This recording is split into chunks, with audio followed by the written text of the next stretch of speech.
Throwdown Nation, we are not live.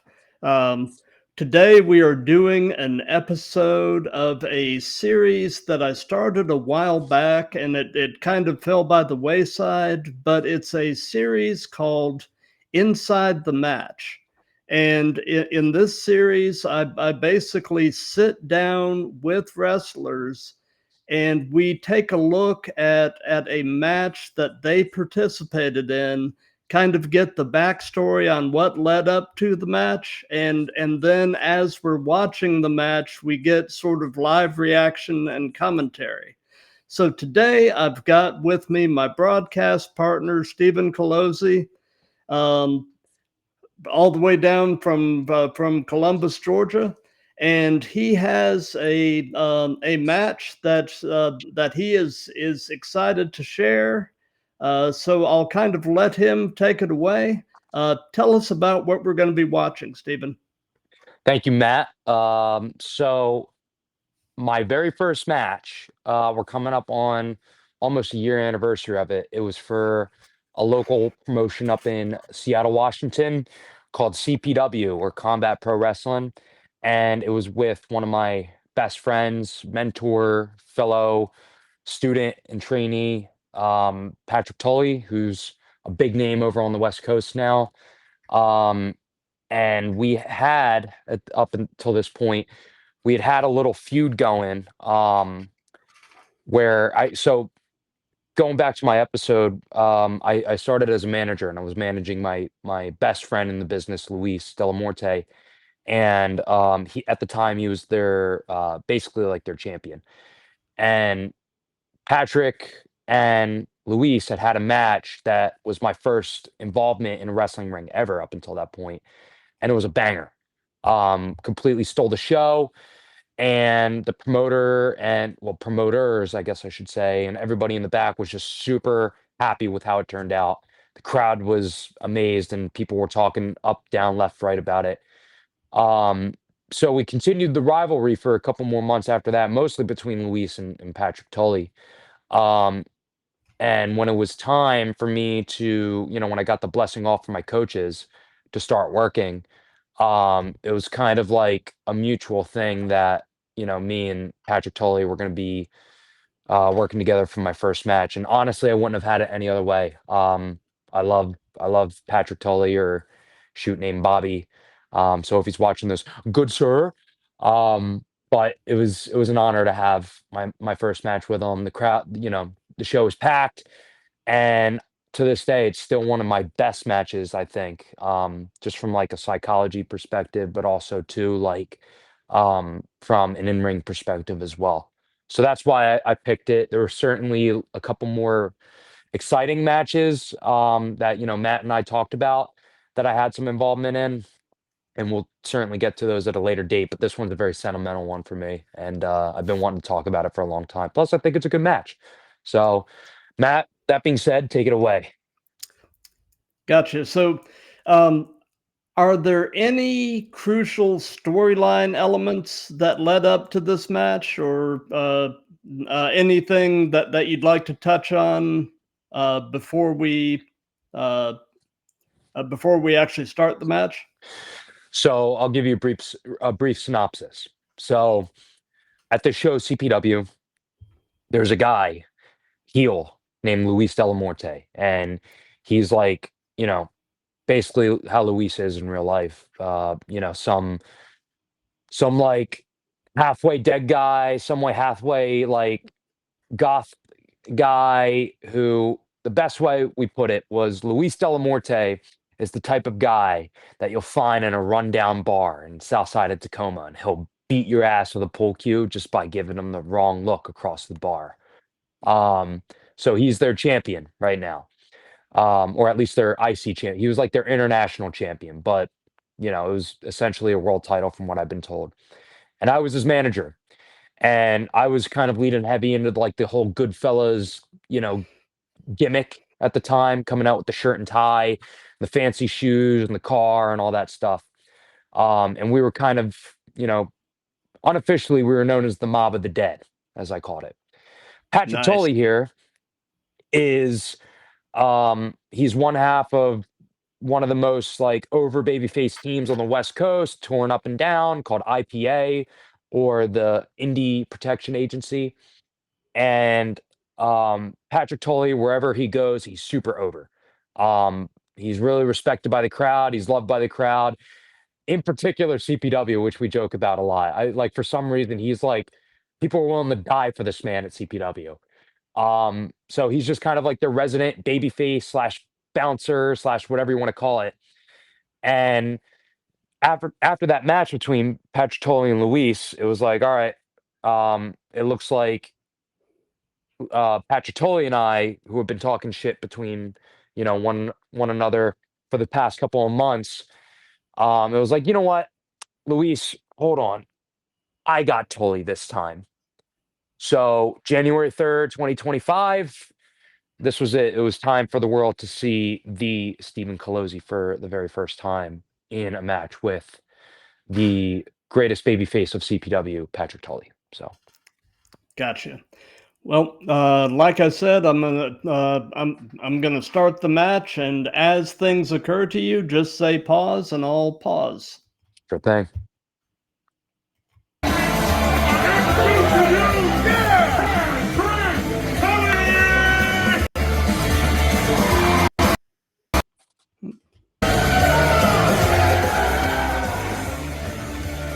Brings back a lot of good memories. I'm sure. Yeah. A little nostalgic right now. I won't lie, he's one of my favorites.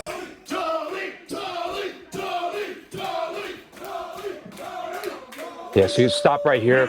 So you can see like Patrick Tully is just super over. And I can't put Oh this yeah. I can't like it's one of those things where it's like if you see it live and feel the energy, like it's there. But something about Rob, he just brings out the best in people. And whether, like I said, whether it's in the ring or just away from the ring, he's just a tremendous dude. And that crowd senses it. They love him, and they are super, super loud all throughout the match. So I just wanted to quickly go over that and just like anybody watching, just really pay attention to the crowd. And if you're going to study a baby face, Patrick Tully is a great example. So, Gotcha. What is this venue? I'm kind of digging the ambiance in this place. right. So it was called Club Aurora Borealis in Linwood, Washington. And Nice. there was actually their first show there because they used to do it at another joint called Club Hectic, which to anyone that's ever performed at Club Hectic, they know that it's awesome. Unfortunately, though, the venue got shut down. So the owners of CPW went and found this spot right here, which was pretty cool. I believe they're still doing shows there to this day, as as far as I can remember. But yeah. Gotcha.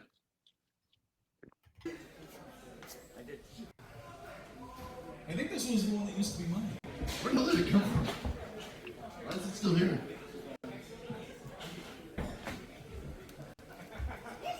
Looks good on you, though. You don't have to pause it because there's a little bit of time before I come out. But for anybody that's not familiar, a lot of shows on the West Coast do like the commentary on the open mic thing. So, as you can hear my theme, it's very deadly sounding. Yeah.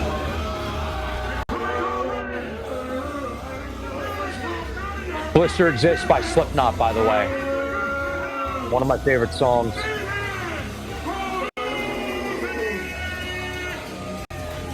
There's Franny in the crowd. I see it. Nice. Yeah, one of my best friends. Just going around, messing with the crowd.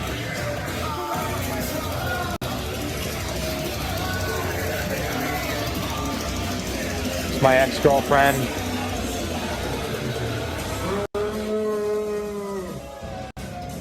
You gotta be fucking kidding me. I absolutely can't stand this dude. Yeah. Oh yeah, the commentary yeah. table hated me. Yeah. You want to stop here real quick? Um, I remember the nerves of me making my entrance right there were almost crippling, if I'm being totally Oh, I'm honest. sure. I'm Um, sure. I mean, how did it feel to be coming through the curtain for your first time? um, that time in particular, because I had wrestled before for SOS for the promotion that I trained under, and but that was a Royal Rumble, and it was like okay because like the entrance was the only thing I really had to nail. Other than that, I had the rest of my stable in the Rumble with me, and it was very like rehearsed and everything like that. This was my first time where not only am I wrestling one on one in front of a crowd, but I'm also the heel and I'm the more Mhm. inexperienced guy. So if, we're talking from a psychology perspective, Bobby should have been the heel and I should have been the face because the vet Right. usually calls it. But I just had that extra because I was like, look, I really want to be a heel, and everybody's like, okay, you want to be the heel, then this is what you got to do. So I just remember feeling like right as I'm going through the ropes there, I just had this like absolute like crippling, almost crippling sense of like responsibility on me and pressure. Um, so the excitement was there because I'm coming out to my favorite song, "Blister Exists" by Slipknot. Like the crowd's booing me. They really don't like me. Commentaries, shitting on me, whatever. But I also had like the nerves are real, and to this day, I don't think I've ever been more nervous about a match than this one right here. Because if one thing went wrong, or I didn't do anything, or I didn't interact with the crowd enough, like just all these things were just hitting me a million miles per second. Um, so the pressure was on. But as we'll see, um, maybe it was a little unwarranted. I don't know, but you know, Absolutely. And I am a huge Slipknot fan myself. nice.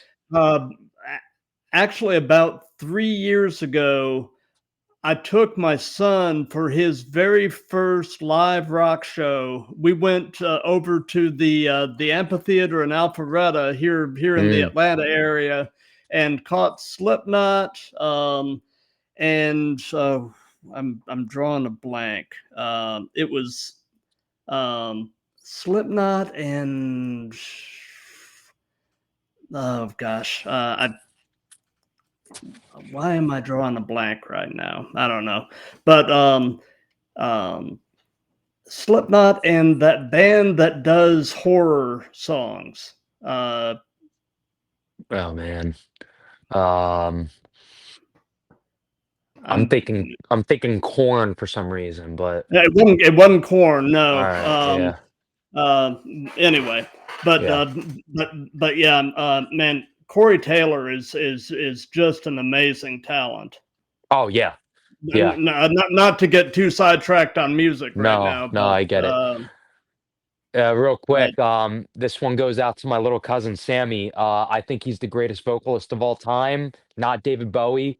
So Shama no Shama Shama.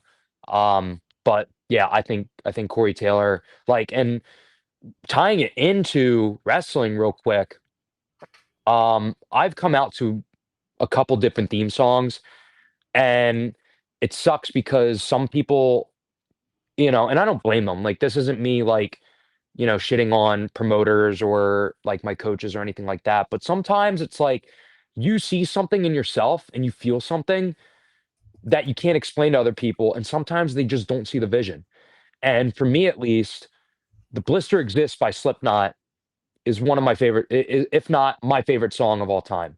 I've loved it since I was like going through my angsty, like middle school years.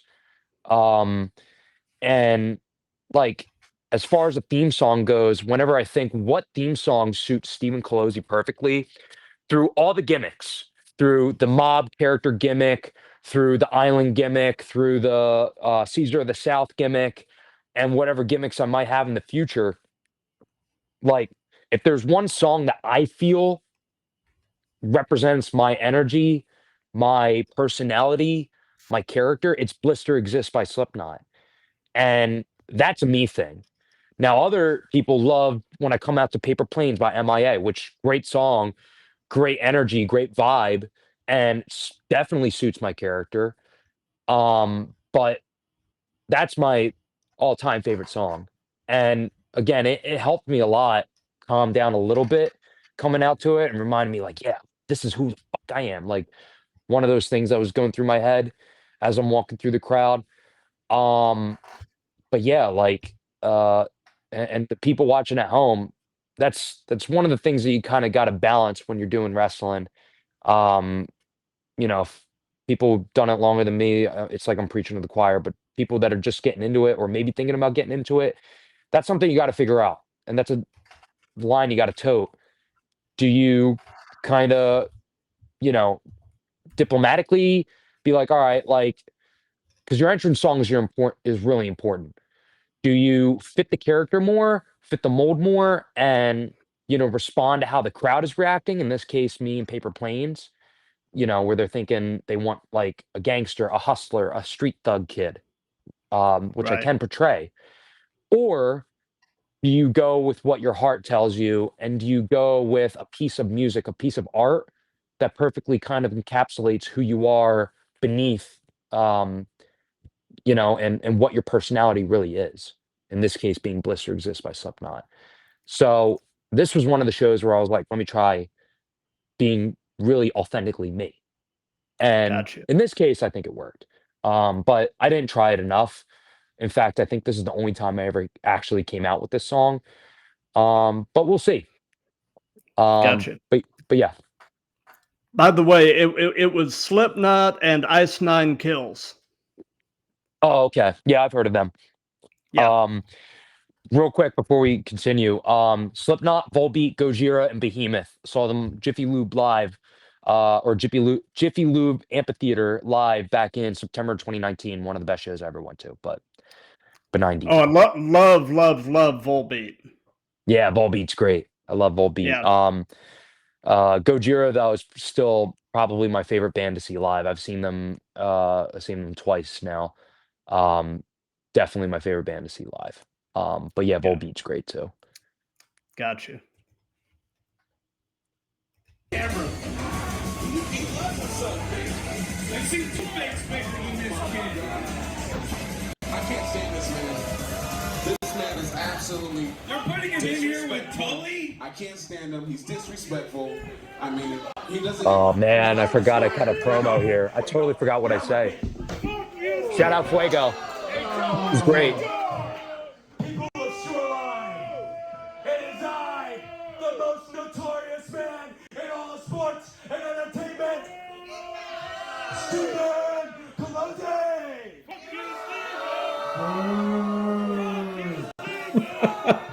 Yeah, right. I'm the most dangerous.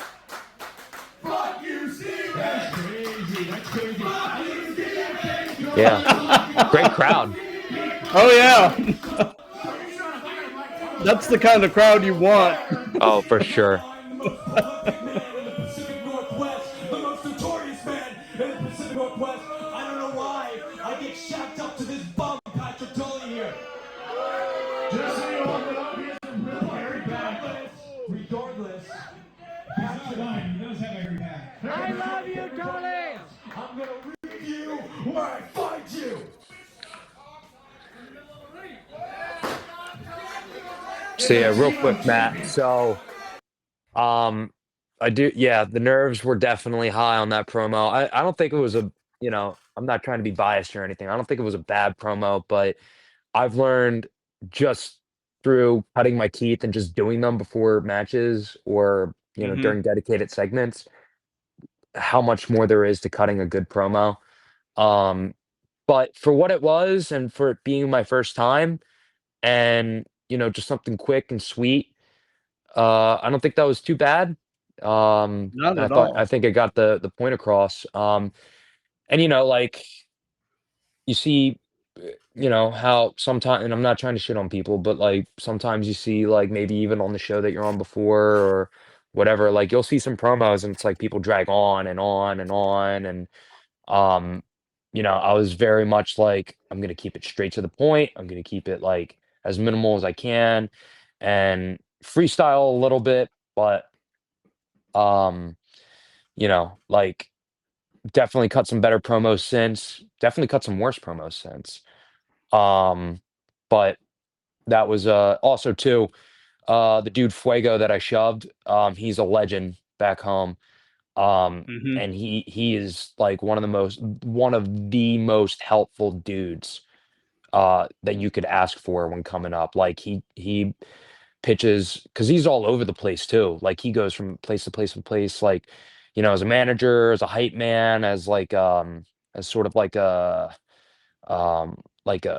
announcer. Um, and he's just got a great mind for the business. So when we were plotting our stuff out and we were running it by the refs and the commentary team and everything like that, Fuego comes over and he's like, "Hey, Steven, give me a shove." I'm like, "Are you sure?" Because like Fuego's got like Tully, he's got max babyface energy, and if I Hmm. shove him, that might erupt people.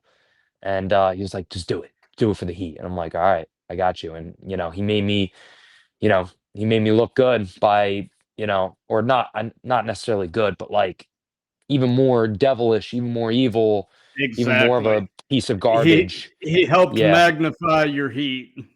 right, right. So little details, you know, when you're trying to get over how much of a heel that you are, what you do in the ring, great. What you say on the mic, great. But sometimes the little things also go a very long way. In this case, pushing a very beloved person by the crowd. So Gotcha. yeah.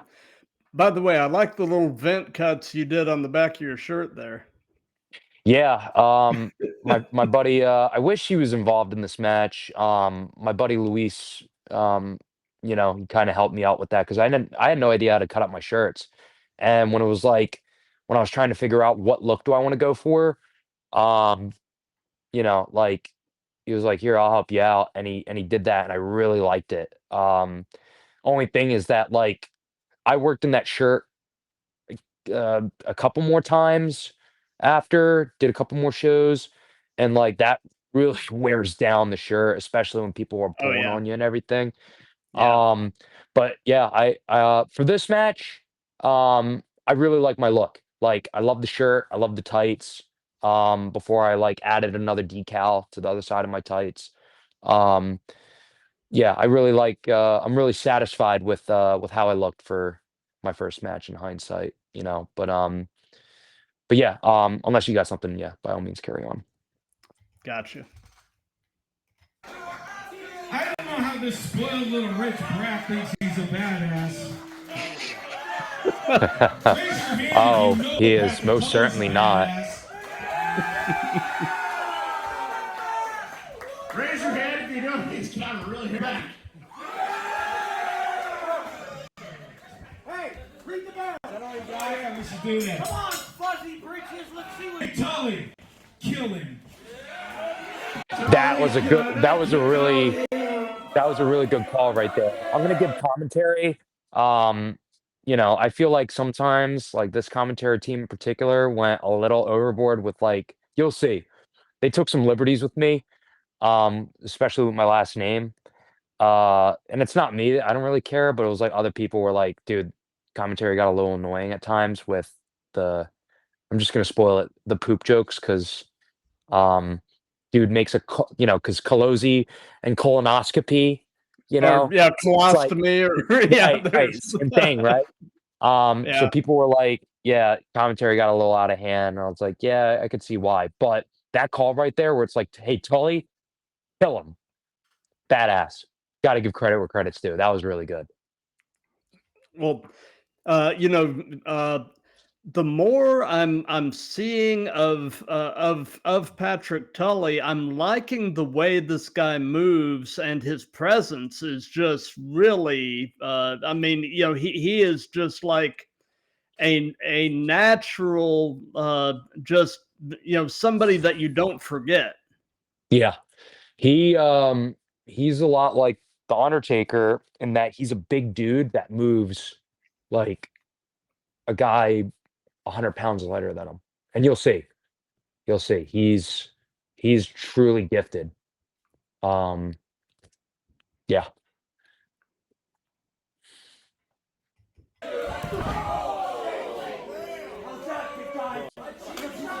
Step back. Should we step back? What now, wrestler? What now? Come on. Come on. Yeah, oh yeah. Yeah, you people want this, ready?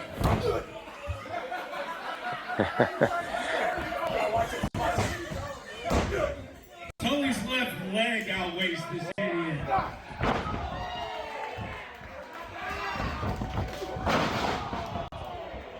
Yeah, that looked nasty. Yeah, That was good. Yeah. That's a big man drop kick. You know what happens to a big man drop kick? big man drop kick. Scoop the glasses off Yeah. your face.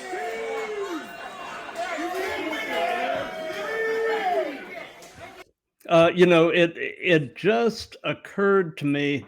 I was sitting there thinking he reminds me of somebody, and it just occurred to me who he reminds me of, and it doesn't have anything to do with the hair color or anything like that, but just the way the guy moves and presents himself. He reminds me a bit of Eric Rowan.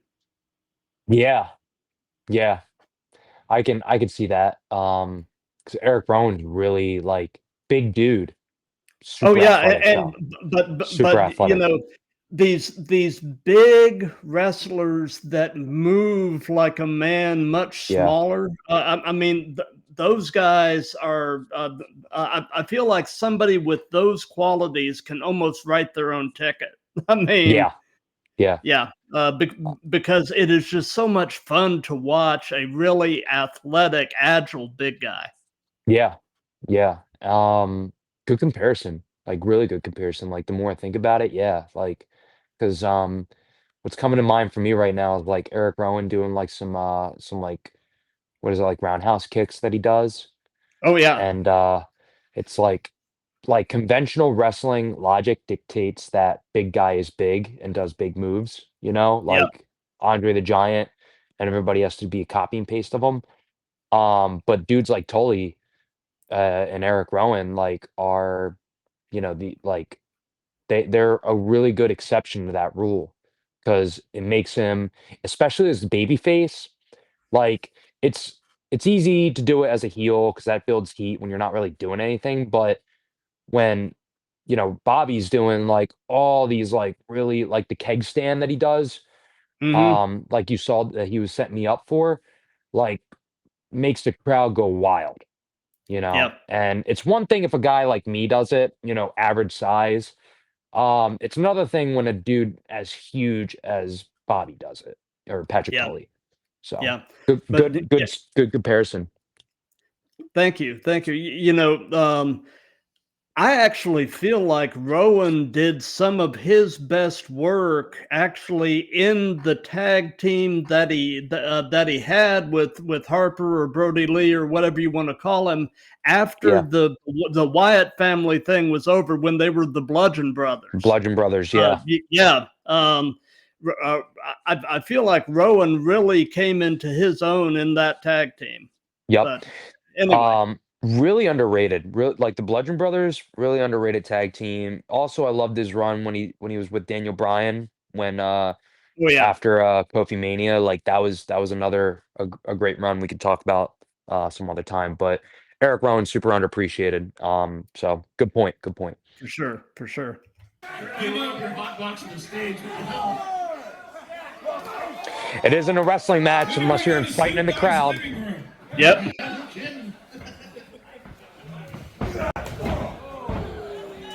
Super kick to the head. And there we go, targeting the leg, Yep.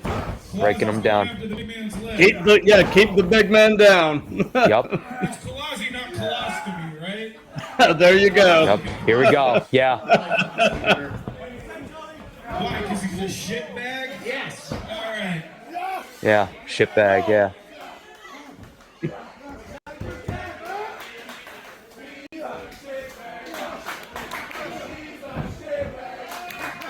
Almost a term of endearment. Yeah. I will say that. But you know what? You're their shitbag. Yeah. Yeah. Yeah, their shitbag. Let's go. Yeah. Yeah. I think what it was too is so kayfabe aside, Bobby's an ex-military guy. A Hmm. couple people in the crowd are ex-military. I don't remember. I think one of the commentators was. I don't remember. But like shitbag is one of the most widely thrown around terms in the military. So, um, and like in this case, easy heat. It's just Yeah. shitbag. But also too, Yeah. they're talking about colonoscopy and everything like that. Right. So, like, whatever. But I don't know if there's any correlation between me and all these other people being in the military and the term shitbag being thrown around. But Who knows? Yeah. who knows, right? Yeah. Yep. I hate him, but I have to say this. He is smart.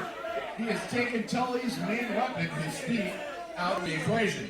Oh, I never said he was stupid. I just said he was a questionable moneymaker's brat, bitchy little son. I said he's stupid, so. Who's a piece Yeah, of commentary shit really bag loves because me. his last name's Calozzi. I can tell.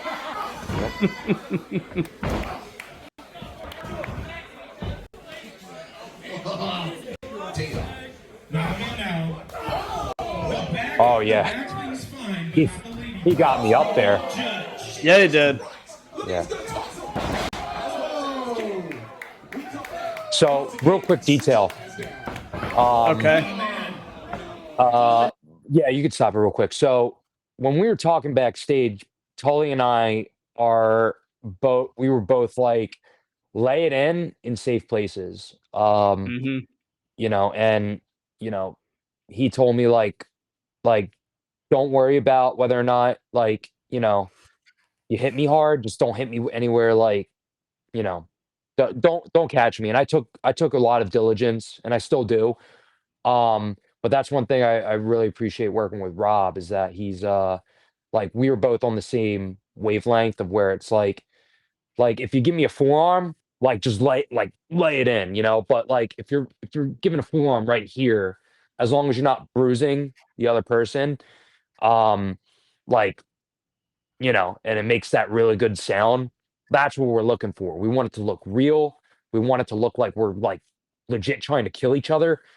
And it just adds a little bit like that's going to stay with the audience. Like whenever Rob gives me a European uppercut and I literally jump out of my boots, whenever he like a 260-pound dude comes at a 180-pound dude with with like the mass of a freight train coming at me and just boom, just clotheslines me in the corner, and you just hear that like that.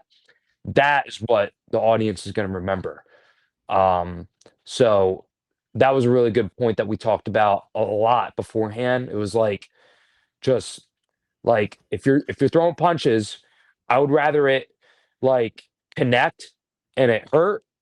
And if it's like too much, then we talk about it in the back. But um, Bobby said it best. He's like, I'd rather it hurt but look good than you to totally miss it, and then I look like a chump because I gotta sell getting hit by something that was like your fist was here and I was here, and I gotta go. You just expose yourself. So Yep. Yep. and it gets better. It gets better. So but yeah. His leg is just went out from under. The skill against Tully's knee did not help the big man. Oh my goodness, what a kick. Boy, Nice DDT. Yeah. Shitbag again. Short DDT. Saw him. as much as I hate this dude, he was able to DDT Patrick Tully. Get him down the mat. Look at No. Seds and I have said his strategy's been great. But he's still a shitbag. He's definitely a bag of shit. Yeah. Definitely a bag of shit. CBW, can we book this man? CBW, book this man, please. At this point, in hindsight, I should have stayed on him more. Yeah, that's better. And he's Yeah. That's one of the things I actually learned from Fox was um like it's better like the first half of the heat, that's the time to like if you're gonna, you know, like make the crowd your priority and interacting with them for like 2, 3 seconds versus like even if that means stepping away from your opponent, like you see guys do that on the TV all the time. Right. The second half, like after the hope spot, like what he just did when he threw me across the ring and he tried to set up for the keg stand again. Hmm. After that point, from a psychology perspective, as a heel, I should be pissed. I should be trying to win it now. Um, so like stepping away from Tully and I should have done like the whole interact with the crowd in the first half because now again I learned this under Fox. Like he was the one that really beat it into my head. It was like now at this point you're trying to win. You're trying to like kill him basically. Like this is your like I'm trying to win this match now. So don't care so much about the crowd. Give them little nuggets of interaction but stay on Tully. And thankfully, though, I picked it back up here when I just start wailing on him in the corner.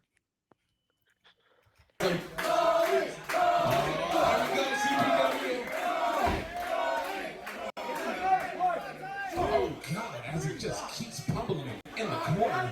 And now Hey, ref, come on. I have never seen. Get him out there. Whoa, what a move! Oh my. Nice. I'm not sure what that Yeah. is, but it looks devastating.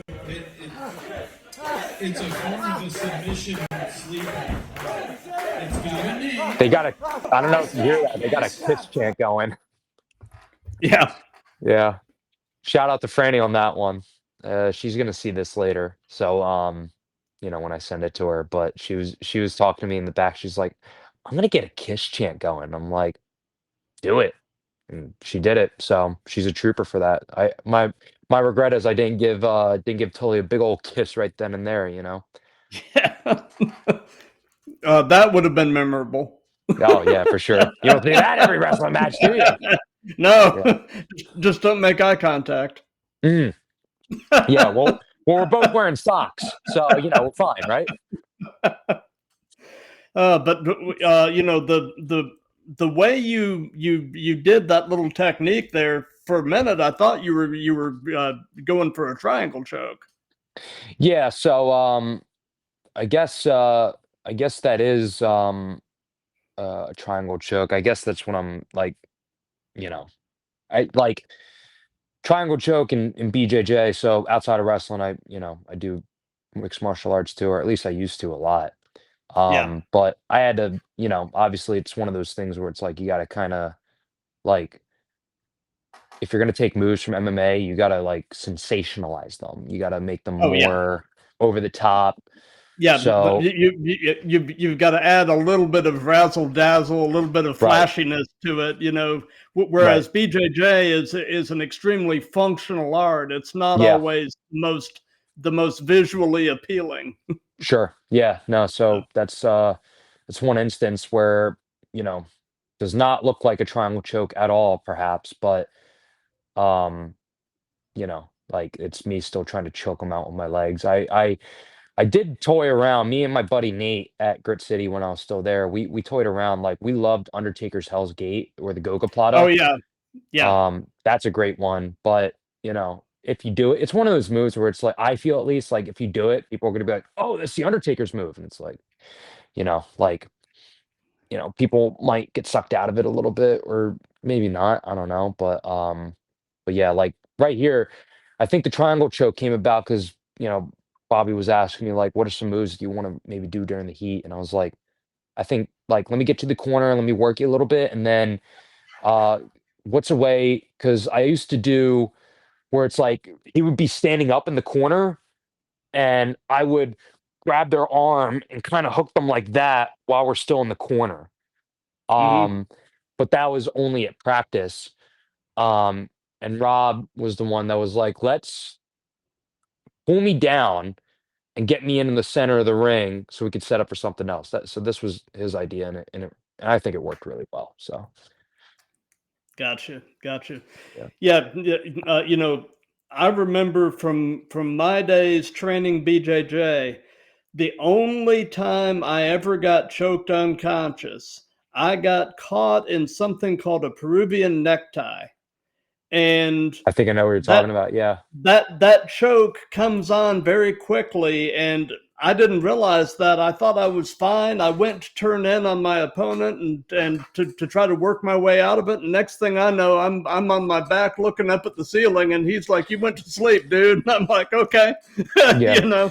The Yeah, one it's and just only time I ever got choked out in BJJ was uh so at the time I didn't know that you could use gi, like the little corners of your gi to like oh choke yeah, somebody out.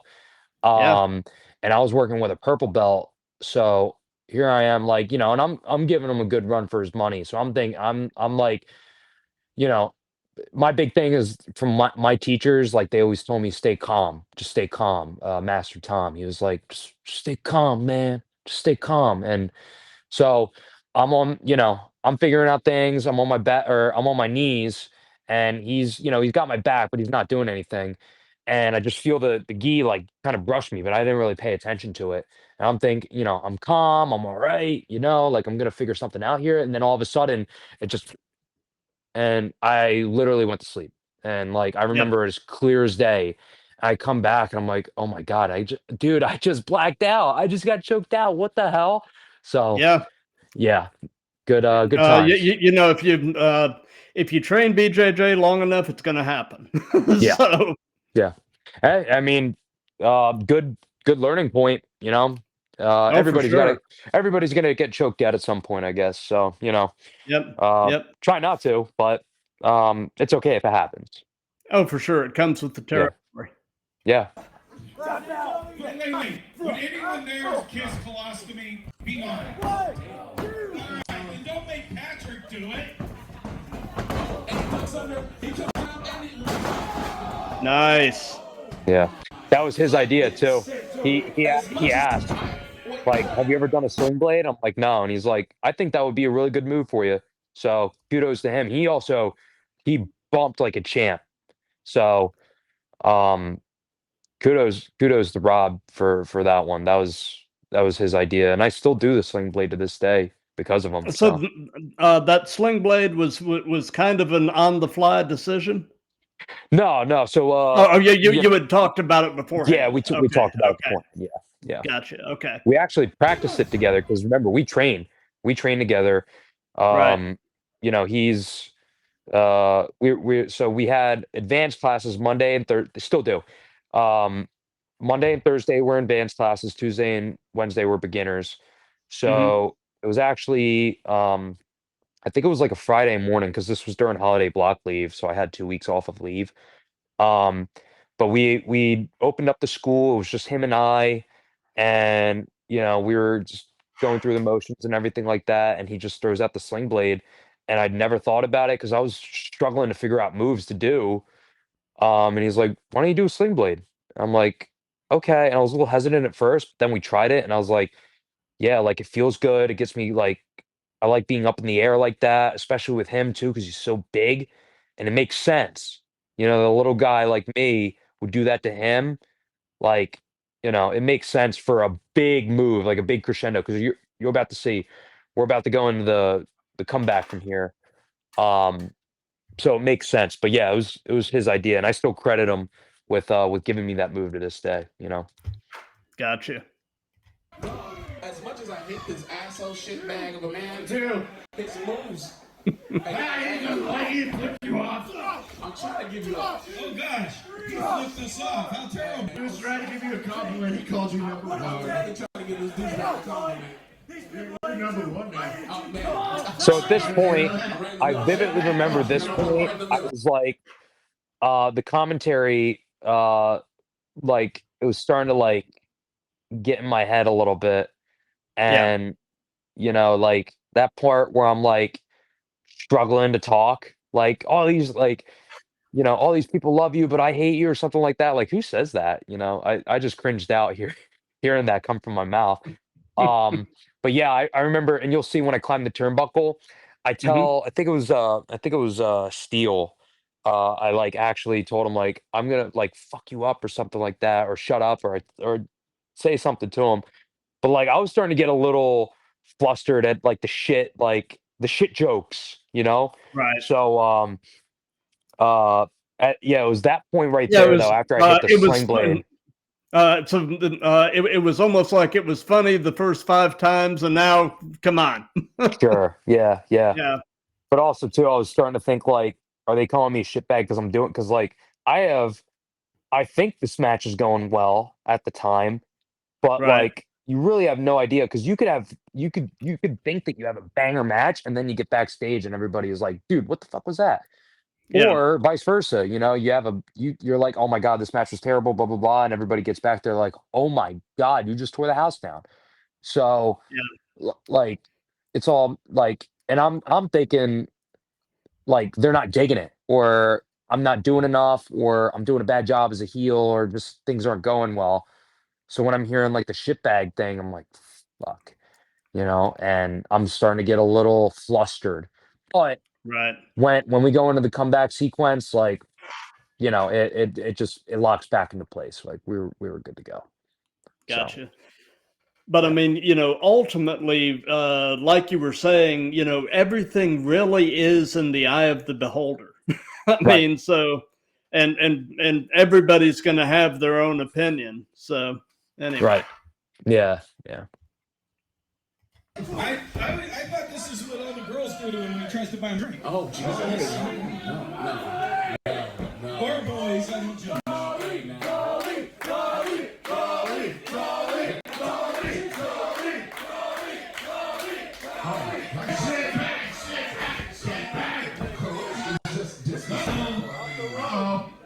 Colostomies going to the top rope.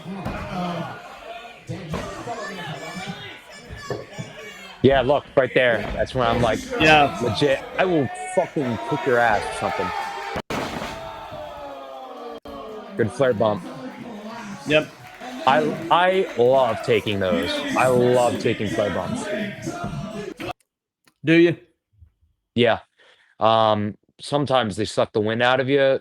Well, at least at first they did, but it's just like I don't want to overdo them, but man, it's like when you ask somebody, hey, like, cool if I take a flare bump, and they're like, oh yeah, sure, I can do a flare bump, or give me a flare bump, like I'm like, yes, because I don't know, just something about like it just like I love seeing it, and even right there, like that was just like really cool watching that, you know.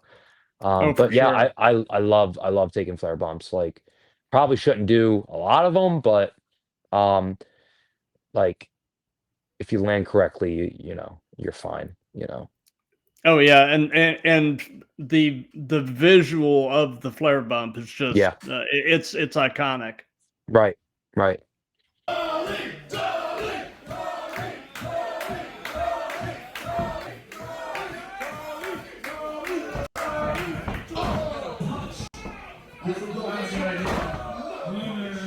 Yeah. Yeah. Oh yeah. Oh. So real quick. I'm sorry to keep pausing, but this just Oh no, mark this is this great. mark. I'm marking out right here. So I don't want to peel the curtain back too much, but that boot spot, we've done that dozens of times. So there was one time it was at practice. It was when I was just starting and Bobby was there. He was at one of the beginner practices, and Pitfall Jones, our head coach, he's Mhm. like, we were doing a drill, and it might have been a beginner class. I forget when it was, but we were doing a drill, and he and I did that exact same sequence right there, where it was punch, punch. I added in the headbutt right there, but it was punch, punch, punch. Go in, try to clothesline him. Uh, Going again, one boot, bounce up, take another boot, go around, eat another boot, and bump off that last big boot. And like I said, Rob and I have done that a dozen times since because it like Pitfall just went wild when he saw that the first time. He's like, "Yeah, that looked great." At practice. So then every match that we've had, at practice since, because every Monday and Thursday we do matches with each other. Like the small Hmm. group of students that we have, like there's like 7 people there that night. We're all doing matches with each other. Um, and anytime Rob and I worked, that was always in our match. And when we were coming up with this match, we were like, dude, we got to do the boot spot. And he's like, yep, we got to do the boot spot. So we did it right there. And like I totally forgot that that was in the comeback for a second. And I saw that, and it just gave me a whole whirlwind of, great memories, Matt. Like that was so, like, it's got me giddy, like, just seeing that again, because again, like, just did it so many times at practice, So, good Well, times. I've got to say, watching this with you, this is exceptionally good all around for a first match. You've got a lot to be proud of with this. Thank you. Again, it's, like, kudos to Rob. He like, 'cause he, you know, like, he was the one that kinda, like, first of all, he was the one, like, that came to me and he's like, "Let's do your match," and I'm like, "I'm honored because it's Rob." Like, everybody loves Rob, and he's such a good worker. So the fact that I got to perform with such a exceptional talent in my first match, no less, is an honor. And like, he just has such almost, like, this is gonna sound cliche because everybody says it, and for good reason. But Rob has such a good mind for the business. Rob truly knows what makes a good match and what doesn't, what things Hmm. you need to have and what things you need to clip out. And at no point when we were planning this thing did I ever once feel like unconfident. Like nervous, yeah, because we got to go out and do it and anything could go wrong, right? But like Rob, I felt so confident in.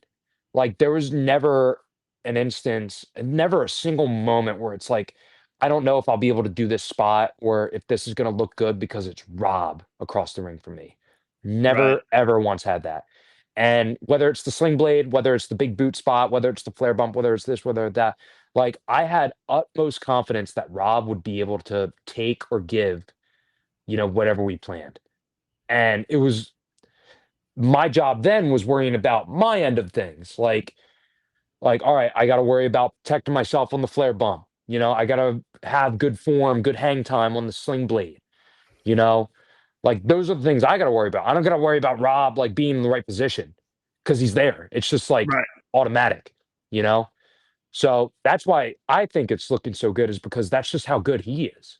He's amazing, and I can't put him over enough. Like he's just phenomenal. So.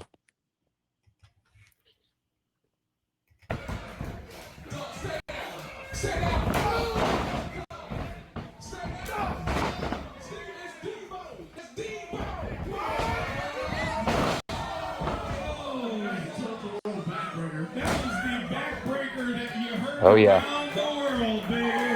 Oh, the straps come down. Yep. That's it. Yep. Tully's back in it, baby. The keg stand. Nice. Yeah.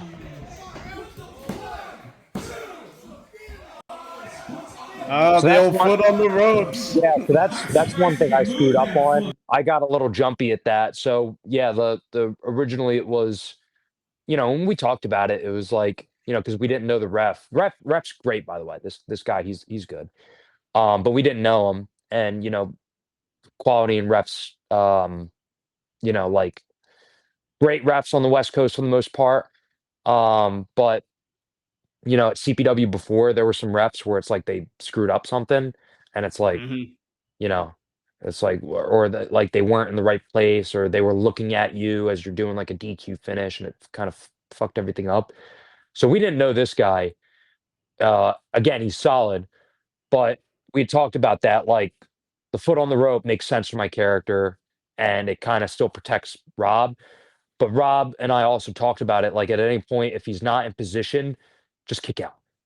And honestly, like again, the refs, no, nothing on his end. That was me being like, fuck, fuck, fuck, fuck, fuck in my mind. Like I'm nervous, right? I literally want this thing to be pitch perfect.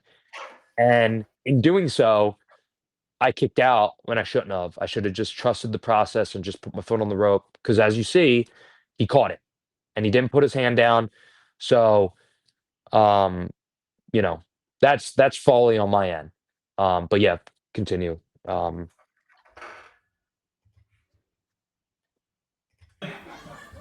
I'm surprised that he did all his bumps did just shoot out of his ass. He's like really impressed. Oh yeah, more shit out of your ass jokes. Yeah. Oh yeah.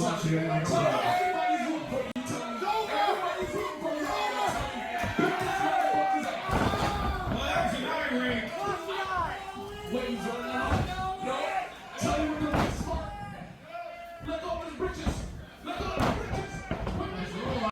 Grab the tights. Yep.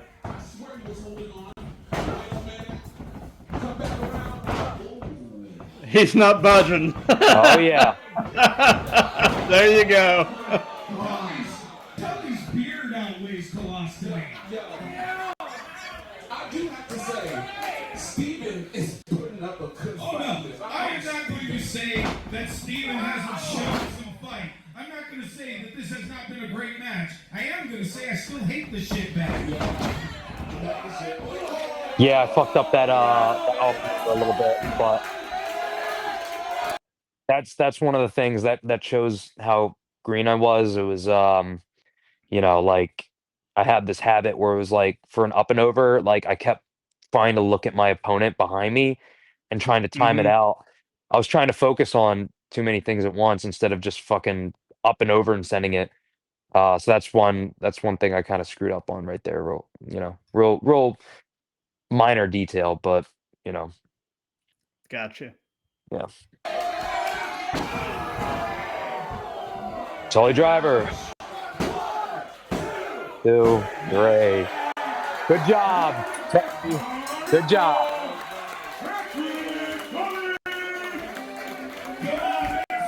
As dastardly as a villain as I am, that was a very well-deserved win.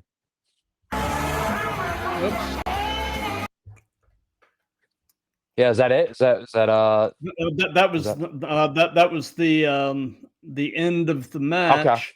Good. Um, Good. so, what was the aftermath like when you went backstage? What all was said? Yeah. So I'll replay it as best as I can. So I remember laying there and I looked over to Lena, my ex-girlfriend, and she was happy and smiling. So I was like, okay, like something's good. Yeah. I was just relieved more than anything that it was over. So get back and like again, I have no idea. This is my first real match in front of people. Like, I'm thinking about the up and over spot. Right. I was kind of bummed out about it a little bit. I get back and like standing ovation from all the other workers in the back. And I tell you, Matt, that was one of the most humbling like experiences ever. Like just seeing all these other great talent, like just clapping it up, coming up like, dude, that was fucking awesome. And hugging Rob, like I just gave him a big old hug after that. And he said, dude, you did phenomenal. You did great. And, likewise, more so to Rob, like having everybody coming up and, people were telling us that we stole the show. Like, cause we were only, I think, second or third match on, we stole the show. And like hearing that for your first match ever was just like, there's nothing more that you could possibly ask. And, we sent it to our coaches and they loved it, and they gave us great feedback. Um, like, and that's why this, like, probably, all the way to here, like, however many matches I have in at this point, I think like pushing or over 40 at this point, maybe.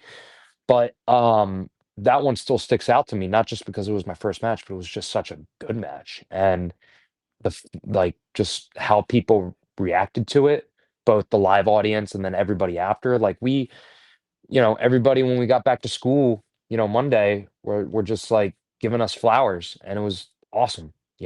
Like my nerves were so racked. I was so stressed out, thinking, what if this doesn't go well? What if that doesn't go well? What if this goes awry? What if that goes awry? What if I don't do this? What if I do that? And the whole time, I never imagined having like just such a match of that caliber and being complimented, um, for again my first match. So, you know, Absolutely. And sometime very soon, we're going to be doing another one of these. You know, you've you've cried for this business, you've sweated for this business, and we're going to be talking very soon about a match where unintentionally you bled for this business. yeah. So stay tuned. There is another story to tell, Hold on, and we before will. they go, this hangs uh right there. I don't know how well you can see it, but my blood is on my shirt, and it's framed, and it's forever gonna be there as a reminder of what this wrestling thing means to me. And um like all things considered, great match that we're gonna watch in the future, but a very interesting story too. So For sure, for sure. So there will be another episode of Inside the Match coming up near term, and until then, uh, enjoy, and we will be back soon.